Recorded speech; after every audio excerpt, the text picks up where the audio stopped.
Hi, and welcome back to another episode of SEO On-Air. I'm your host, Aaron, and today we have BJ Cook, president of 8560 with us. BJ is a cross-functional leader specializing in digital marketing, technology, and customer experience. 8560 is an agency that provides solutions for companies through strategic consulting, digital marketing, and technology. I hope you enjoyed this episode. Who exactly is BJ? And I'm talking about much before 8560, much before the Digital Operative. How did you where was your origin story starting from? Yeah, I'm originally from the Northeast, from New Jersey, and I was always sort of a creative in my life, I guess. Drew as a little kid. That followed me into art school, where I got into things like Flash 1.0, Macromedia back in the day, which is no longer around, graphic design. And then I think my kind of love for creative led me to, kind of the marketing side of, okay, hey, I can create all these things. How do I promote these things, right? And so I've done things like, sort of skate magazine kind of culture, all the way to pamphlets for college, to t-shirt designs for a volleyball league. And then, eventually when I graduated, my first role out of school really was working at a travel company and doing the same thing, doing web design kind of back in the day, early 2000s. And, I kind of stumbled into SEO at the time, right? It was sort of like, you're designing these websites and how do you drive traffic to these things? And kind of accidentally stumbled into the concept of SEO and, started putting keywords into the site and getting in discussion lists and these things. And, that kind of led to really, which was like my real starting point, I guess, in the SEO space in general, once I saw kind of the power back then that it had in terms of driving traffic to these things I was designing and building in my day job. From art to kind of getting into SEO and let's say marketing for that matter, did you always feel like this was maybe a more natural progression for you? To a certain degree. I think my family is full of entrepreneurs. I've always been entrepreneurial. And so I think I've always tried to find the opportunity in things and just being sort of curious about beyond the sort of thing that was in front of me. And I think, the design work and working in kind of digital back then, that progression to things like SEO was pretty natural, right? Because it was within the same tool set. It was within, sort of that same realm. So yeah, I think it was a natural progression back then for me. So Operative Inc. Did you, let's say, always have that in mind at one point, or did that kind of come across over the years again? Yeah, it's kind of one of those like back of the napkin things that was written down. It was a domain I bought. It was kind of this idea of, one day I was going to become kind of, a gun for hire. And that was my personal brand. And when the tech startup I was at the time, this is the big tech crunch, 250,000 people get laid off, the bubble bursted. I actually partnered with a guy who was doing product marketing at the time. And I was like, hey, I have this name and this domain, and here's what the idea was. Like, what do you think? And literally it was like we were writing on the back of the napkin in a coffee shop, and he's like, I love it. Like, yeah, let's do it. And that's kind of how Digital Operative got started. It was just two guys who had just gotten laid off from a tech startup, and we were just, doing consulting work and doing what we knew how to do and helping other people and, surviving a year after the bubble bursted. And that's kind of the culmination of DO. Yeah, I mean, I'm guessing that time was a very tumultuous time, and you had to kind of really try to make ends meet. What were some of the things that you kind of wished you knew back then? I mean, I wish I knew that was coming. The Right. bubble was going to burst maybe a year prior. Um, I think, yeah, the first year was really about survival. And I think back then, you're kind of doing what you can. I think early on, like one of the things I wish I had was a mentor, to be honest. Right. I think a lot of the things that we went through starting an agency, we just learned on our own, right? There weren't playbooks. LinkedIn wasn't what it is today with people just kind of opening up and like, putting here's your 21 steps to start an agency. It was like, you were just doing it, right? You were finding the business, you were networking, you were staying up till 2 a.m, doing the work. And so I think, we did what we had to do. And so I wouldn't say there's necessarily any one thing I wish I knew back then outside of like what was kind of coming. But yeah. I feel like a lot of people who I've spoken to mention that they had like a mentor type role model in their earlier days. But I also feel like a lot of people don't have that mentor to kind of help them or at least guide them through some things. If I'm someone who wants to be someone like you, how do I find a mentor? I think it's easier today. I think you can go on LinkedIn and see ex-agency people who sold their business and are putting out playbooks and master classes, and you can sign up for the programs, right? And I think it's easier now to learn a little bit, even personally, about some of the people based on how they share on LinkedIn. And so like, that's probably the first place I would tell somebody to go. And, I think a lot of us that are running agencies know each other, right? And so a lot of times you'll get referred someone and say, hey, this person's looking to go into marketing. Would you mind, having a conversation with them on like what their career pathways are? And, a lot of times they come out of school thinking like, well, I'm just going to do this thing, this social. A lot of it's like, I'm going to do social media. It's like, hey, there's like 16 different pathways in marketing or more, right, that are open to you. And so I think there's more opportunities finding mentors, but I think LinkedIn is like a great place to start for somebody to find somebody who's got the professional experience and who probably has the personality, which you can watch their videos and kind of get a sense of their vibe. Right. Apart from the networking side of things, how do I filter out some of the good mentors from the scammy type mentors who are like, I'll tell you the secret if you pay me a lot of money? References. That's the easiest thing, right? There's, again, I think in the agency space, I feel like we're all sort of 2-3 degrees connected from each other. We all know someone, right? And I think if you can get some level of like reference from your network, like that's a really great place to start. Similar if you're hiring somebody, right? Or you get a referral from a team member, that candidate is sort of warmed up for you, right? You're like, okay, I love this team member. They're great. They're a contributor.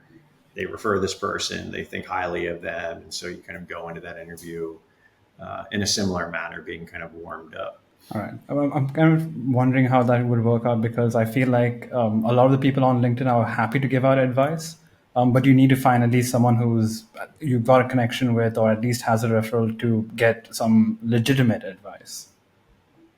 I feel like nowadays the market is pretty saturated with just people providing somewhat thought leadership content, but it's not always, let's say, from the right person. Yeah, I think you want it to be actionable, right? And I think sometimes like on LinkedIn, people put out a lot of information, but the people who are reading it and digesting it, they're like, I don't know what to do with this. Like, this is great that you gave me 10 tips, but how do I prioritize those? How do I sequence? Like, what do I do first? Like, where do I start? Right. And I think that's where I think you want to move beyond like just, hey, I'm going to figure this out and DIY this, and find someone who you mesh with and someone who's going to actually like walk you through how to operationalize those insights. That's what I found most useful in some of the different, even agency owner groups I've been in, right? It's like, hey, it's insights, but it's, hey, here's how I implemented this, right? And then either you adopt that process and workflow, or, you mold it to fit, sort of like your own workflow.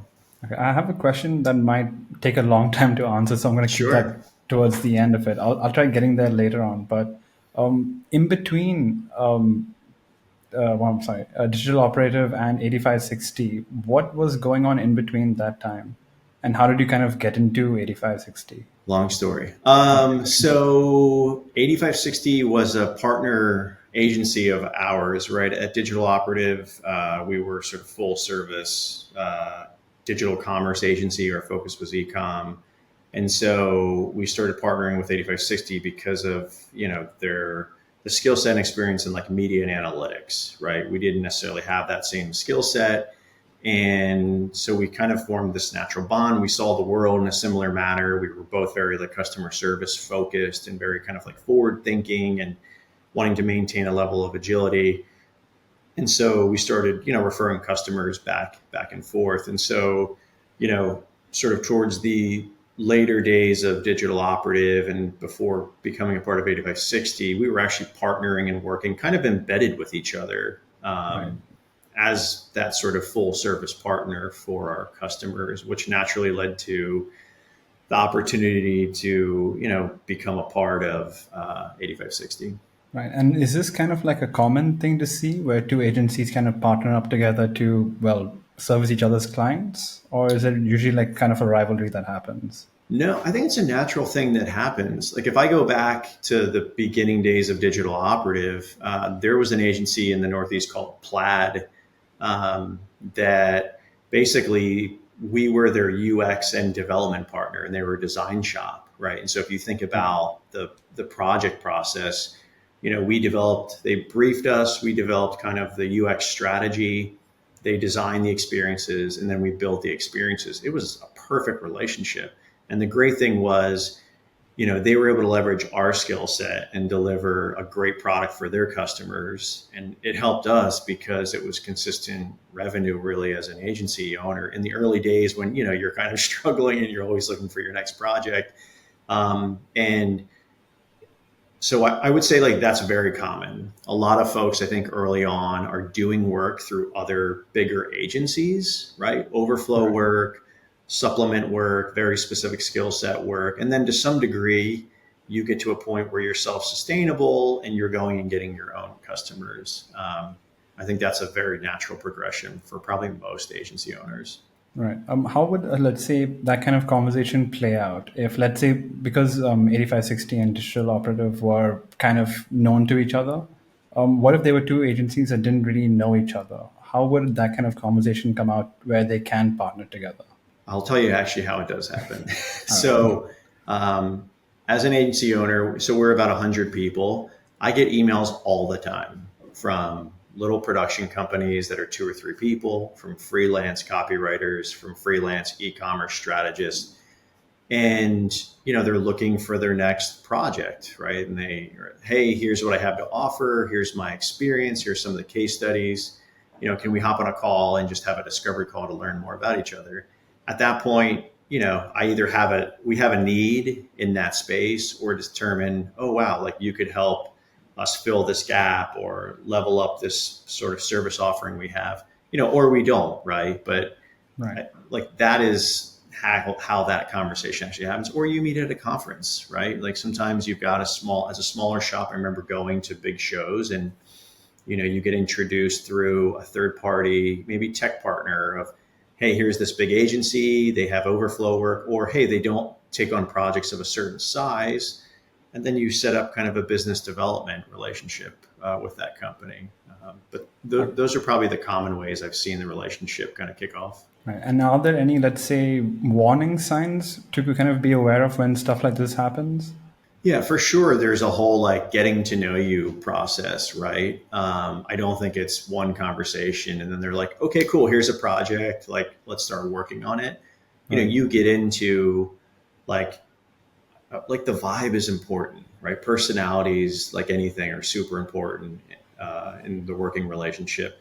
Someone's process and work, like how do they deliver the work that they're doing? Is it similar to a process you have? Is it very different? Can you learn about previous projects, right? And so like, you're telling stories of kind of former customers. You ask for references, right? And so that you can kind of fact check some of these customer stories they're telling you. And then you get to, okay, hey, we think we found a project. Sometimes there's an immediate need beyond that conversation. Sometimes it takes a couple of weeks. Sometimes it may take a year to finally come back and say, hey, we found the perfect thing to work on together. Let's jump on a discovery call and we'll brief you guys on it. Right. In another vein, though, what if I had come to you to kind of hire you out for my needs? What is the right way to decline a client if they have, let's say, requirements that are way too much for your capabilities? Yeah, no, I actually just had this recently. We had a really large, nationally known retailer for a very specific type of project and a specific type of technology experience. And we were a great fit for 80% of the scope. And it's just honesty, transparency, and candor at the end of the day of, hey, we think we're a good fit for X percentage of this project, but because we heard you say you specifically needed this experience specific to, this technology, we don't feel right kind of moving forward in the process. Now, some people aren't always like that. Some people will just kind of, as they say, fake it till they make it. And they're like, yeah, we can totally do it. And sometimes those things end up okay, and sometimes they don't end up okay. But I think the right way to decline is to just have the right candor and to be honest about what your capabilities are, what your experience is. And if it's not a fit, like, don't get into it, because it could be 100 times worse for you in terms of your reputation and that person, not thinking of you again. And I think by bailing out, what you do is you create this level of transparency that's like, hey, like, I know I can talk to these guys and ask them something, and they're going to be honest with me, and I'm going to remember that. And then maybe 9, 12, 18 months from then, they may say, oh, we've got this project. This fits for these guys. I really like the exchange we had. I'm going to go back to them.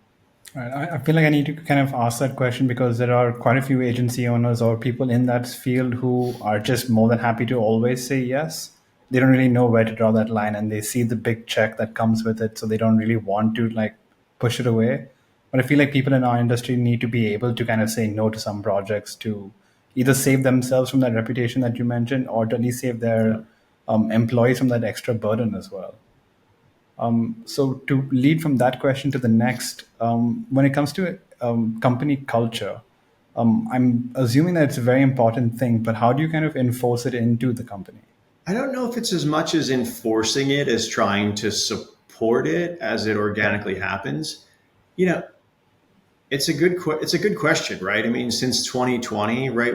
Either your company was used to working remote, or it was always an in-house kind of culture, right? And that all got disrupted. And so I feel like over the last 4 years, we've all been trying to figure out this like hybrid remote culture, because a certain culture gets created when you're all in the same space, right? You're Yeah. spending all this time with your team members. You're getting to know the nuances of each other, how each other thinks. Brainstorming happens on the fly. It's super productive. And then all of a sudden, we all get sort of bifurcated and separated, and we live in these little boxes like we are now. And we're Right. in our own spaces that have their own um, kind of interferences and distractions that happen during the day. And you're trying to leverage like a digital set of tools to recreate a kind of that culture that you have. And I think part of it is just consistency. There's always going to be tools and pieces of software that can enable, things for people, whether it's, you know, trivia and team building and sort of all those things. But I think it's more about, just being consistent with the things that are meaningful to your culture, right? And those things, and the culture is not just a matter of like, hey, we do fun things, and Right. we used to have foosball in the office and happy hours, and now we do coffee Fridays. But I think it's like, how do you still create the team bonding component of it, and then how do you consistently like create like a two-way conversation with people who are all over the country and maybe all over the world, kind of like how we have right now, right? And so I think you enable those things through software, through things like quarterly surveys, company town halls, one-on-ones with managers. You still maintain the brainstorming sessions through Zoom, and you use the whiteboarding tool. And, so you try to find those moments to keep everyone engaged. But it's not easy by any Yeah. means. And I think, those are the things we try to be consistent with to kind of feed the culture. But it's, it's really the team that creates the culture. We have a culture committee that's a representative, anywhere from 6 to 10 people across the different teams. And they're coming up with the things that we celebrate as a team. They're coming up with special experiences and holidays. And I'm just supporting those things at the end of the day. So before, where I was the guy who was in the office decorating the Christmas tree, in December and staying late, and decorating for Halloween and all these things. Now, now it's the team. The team is dictating, the culture, and I'm just, trying to make sure it's consistent. Yeah, and I'm glad that continues on, like they're carrying the torch from your end itself. I feel like we need to kind of also do that as well. We need to start having a culture team to kind of help that grow as much as in our company. Because once the pandemic hit for us, we went full remote, and we just haven't looked back ever since. We've just been having a lot of virtual games to kind of keep that culture alive, or at least keep us somewhat relatively together. But we can probably come up with some more ways and figure that part out. Yeah. When it comes to the digital tools, however, and this actually might be the big question, how has AI, one, disrupted our entire industry? And two, how are you using AI to kind of help you out? Let's talk about from an agency process tool workflow, right? Every team is testing out, every team had got ChatGPT, right? Like day one, everybody's got their free personal account. You're like, hey, please don't run customer information through that. Thank you very much. And so I think we look at the tool as both kind of a starting point for some teams and inspiration, but also introducing process efficiency, right? Can someone save time in some mundane tasks and give them more time to do strategic thinking? Because that's really what we're focused on here, right? And so, for the SEO team, can we automate keyword research and enable clustering of topics, right? Where, someone would manually have to do that in a spreadsheet, which is sort of where we all started in SEO, which was, we lived and breathed spreadsheets. And now it's now it's a couple of prompts and some models, and it's done for you at the end of the day, right? Which is amazing. Right. And so, that's how that team is. Two, the email team who's using AI for email designs, right? You think about emails that a merchant has to send out. The types of emails are pretty common from a library standpoint, right? Everybody's kind of sending the same stuff out. Maybe the promotional things, product drops are a little bit different design-wise, but generally it's the same types of things.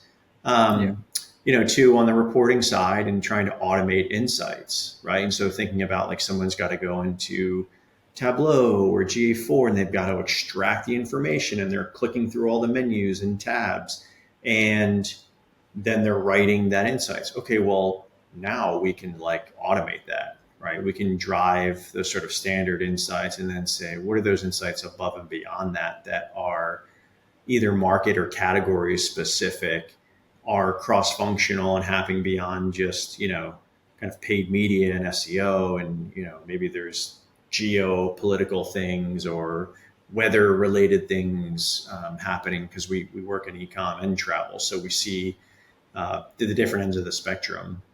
Right. And so for sure, there's a process efficiency. And again, we're just using these tools to save people time at the end of the day. And then, when you go on LinkedIn, it's half the stuff is AI generated today, right? It's these perfectly curated posts with the perfect icons. And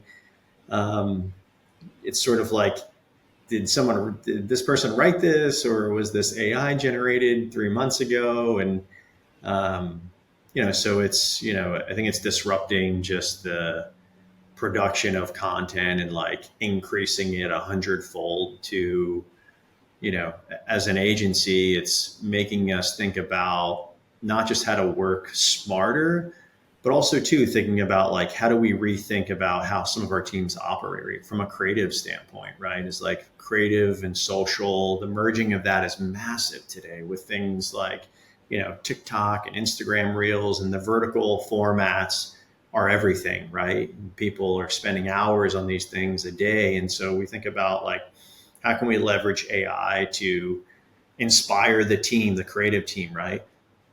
How do we use AI to comp something up really fast and take advantage of an opportunity that's very timely for a customer and say, hey, here's a concept for this. Like, we want to put this into market, right? Versus going and doing a production shoot and like having to schedule that. So I think the process efficiency, the inspiration, the time that it's creating to do more strategic thinking, like those are some of the immediate impacts we're seeing, or just AI as an agency. Right. And do you think at some point, maybe in the future, you and your team might develop your own type of AI tool? I mean, not specifically for content creation, but it might be for maybe marketing purposes or SEO? We're working on some interesting experiments for sure. We'll bleep this section out if it's so people can. Yes, like put up the mutual NDA here. Right. Yeah. But if we can talk about that, do you feel like that's something that's going to help out specifically in one area, or is this going to be like an all-in-one tool type thing? I think that right now, the idea of I'm a marketing director and I want to understand what the right media mix is and how I can have a level of prediction around different mixes and the outcomes of those, right? From like a sales standpoint, like that is happening now. It might be happening in pieces, but for sure there are players in the market that are trying to unify that concept into one platform. And so like we're spending a lot of time kind of at the intersection of those things, trying to determine like what's real versus what's marketing in the marketplace. I think we see that there's a lot of marketing of things that can be done. And then when you look under the hood, it's not necessarily the case. They're in the right direction, but I think there's still a little bit of runway there to get to kind of the perfect solution. I mean, even from the creative standpoint, right? I mean, if you use any of the AI tools, they're, the newer video ones are pretty amazing, but like, even some of the graphical ones, you'll see like an extra hand on a person or 6 fingers, and you're like, that's not quite ready yet. So I think the early days of AI was, I think, getting people a bit shocked and worried because it very looked like it was clearly AI. But I think now they kind of worked on it and cleaned up a bit. Yeah. No, it's definitely for sure getting better. And I mean, things like Canva, which every social media marketer and junior graphic designer and marketing manager using, and now like you can just like put an iguana on a surfing in Maui, and you're like, wow, that actually looks pretty good, where someone would have spent hours manipulating that in Photoshop. So is it right for me to assume that you are kind of optimistic about the future when it comes to AI, or are you still keeping some doubts? Yeah, I mean, it's great from an operational standpoint as an agency. And it's also making us think about, the services we offer and how it impacts us from an org structure, from an organization standpoint too, of how are we going to look, 3, 5, 10 years from now as an agency, when potentially we can empower people with, these types of tools, and or our customers will be empowered with these tools, right? And so, one of the things we talk about is from a prompt design standpoint, a lot of times in meetings, we help people ask the right questions, and that's the essence of prompting, right? And so it's great to have the data and have this perfect platform where everything's consolidated in one place, but, do you know the right questions to ask? And are you able to refine your questions as you get responses back from the platform? And so I think we believe that like we have a role in that, because we're doing that, we're doing that today. If you had 2 minutes to kind of promote yourself, Digital Operative and 8560 as well, this would be your 2 minutes to go for it. Wow, amazing. Well, I mean, I think for myself, what I would say to people is, if you're new or young to the agency kind of marketing / e-com space, like feel free to reach out to me on LinkedIn. I get random college kids who are looking for advice all the time reaching out, and like, I love it. Like they're just taking a shot and they're just going for it. And I'm happy to hop on like 15-minute calls and give advice or feedback. So that's just for me. I just, like helping support and help people grow. From an 8560 standpoint, I mean, it's a full service digital shop. We work across the customer journey, right? And I think what's interesting is that a lot of our customers are working across multiple sort of points of engagement with us, right? Like we really see kind of like the start to the journey to the end of the journey, which there's really never an end. And, we're working across kind of designing and building experiences in things like, Adobe Commerce / Magento and Shopify. And then sort of the growth marketing across, paid media with social, search, programmatic, and like kind of a very deep bench of data science and analytics to support all that. Social, doing SEO work as well, and email, and then a lot of our customers are working across, multiple sales channels, right? And so in a lot of cases, we're helping people think about media mixes. We're helping them with data insights. We're helping them with, the creative that they're putting into the different touch points, right message at the right time, and being truly like a consultative partner. So, we've been a part of some pretty unicorn level companies, like going back to, Laird Superfood and Life Proof, and, have seen hockey stick growth, right? And a lot of the learnings and seeing the growth of those companies goes into the way that we work with, companies today, because everyone's at different stages and they need different tools for different things, or they sometimes need different people for different things. And, we've been a good partner to, no matter what stage a company's at, to, help them either grow to the next stage or continue that growth through an acquisition, if that's in their roadmap. Right. And where can people find you? At 8560.com. So the number 85 and then SIXTY.com. Thank you so much for this chat, BJ. I think you've heard it multiple times already. But hopefully we get to see you again for the next episode. Awesome. Sounds good. Thanks for watching that episode. I hope you enjoyed. For more videos like this, make sure you like and subscribe.